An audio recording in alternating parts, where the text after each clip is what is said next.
एक सज्जन बड़े संपन्न आदमी कथा में जाते ही नहीं थे। पत्नी ने कहा कि चले जाओ। बड़ी मुश्किल से एक दिन पत्नी के कहने पर गए। लोगों ने देखा कि संपन्न आदमी पहली बार कथा में आया। कथा शुरू नहीं हुई थी, व्यास जी आकर बैठे थे। लोगों ने उन्हें देखा कि आइए आइए आइए आइए, सब लोग आइए आइए। हो गया, आसन बिछा दिया, कहा बैठिए बैठिए, बैठ गए। कथा शुरू हो इसके पहले ही जाते ही नींद जुड़ाई हुई, सो गए। अब सो गए तो ऐसे आदमी को जगाए कौन? किसी ने नहीं जगाया। कथा पूरी हो गई, व्यास जी भी चले गए, सब श्रोता चले गए। अब वही आदमी बैठा था जिसकी दरी बिछी थी, तो उसने धीरे से जगाया। बोले जाइए, कथा हो गई? हाँ हो गई। बड़ा आनंद आया, बहुत आनंद। घर पहुंच गए। पत्नी ने कहा कथा सुनी? हाँ सुनी, पर वहां 3 तो शब्द आइए बैठिए जाइए बस। पत्नी ने कहा अभिमानी आदमी है, दोबारा जाएगा नहीं। कहा ये तुम्हारे लिए मंत्र हैं, कल फिर जाना।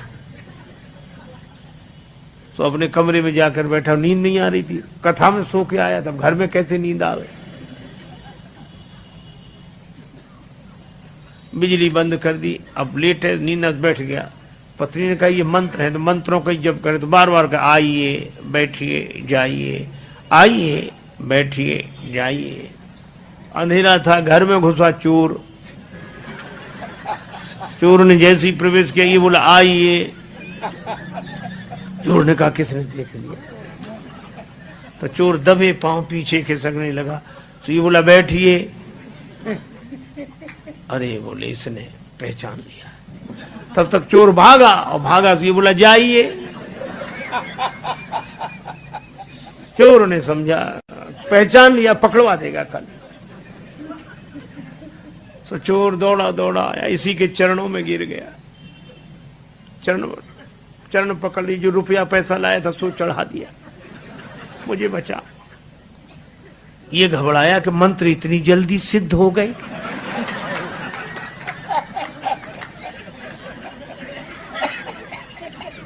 लाइट जलाई, घबराया, और देखा एक आदमी हाथ जोड़े खड़ा, रुपया पैसा। अरे भाई तुम कौन हो? वो कहे आप तो सब जानते हो, हमसे काहे को कहलाते हो, और ले। रुपया पैसा चढ़ा के गया। पत्नी को जगाया कि मंत्र तो बड़ी जल्दी सिद्ध हो गए। पत्नी ने पूरी बात समझ कर कहा कि भगवान की असली कथा से ये झूठे शब्द ले आए, और असली चोर तुम्हारे शरणागत हो गया। और जिस दिन कथा से सच्चे शब्द पकड़ लोगे, उस दिन काम क्रोध लोभ मोह मद मत्सर ये चोर समर्पित हो जाएंगे।